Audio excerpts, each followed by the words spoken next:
কি হয়েছে? উইন্সের মাঝখানে ভাই আগে হাইরে টেনে রূপে ভেটকা দিতে। এ কি হয়েছে বলেন বলেন।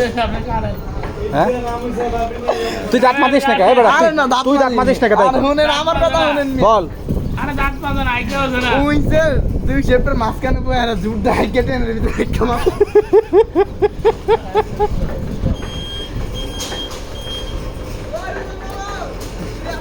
তুই আয়, তুই এদিকে আয়, এদিকে আয়, হাতের কাছে আয়, এদিকে আয়।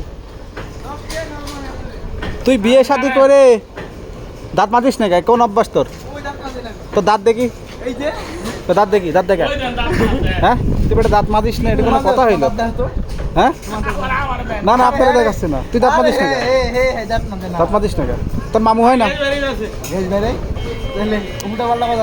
শোন, দাঁতটা ঠিক মতো মাজিস। বিয়ে শাদি করেছিস, দাঁতে যদি সমস্যা হয়ে যায় শ্বশুর বাড়ি যা খাবি কি বেটা? আম বলে রেগুলার দাঁত মাজবি।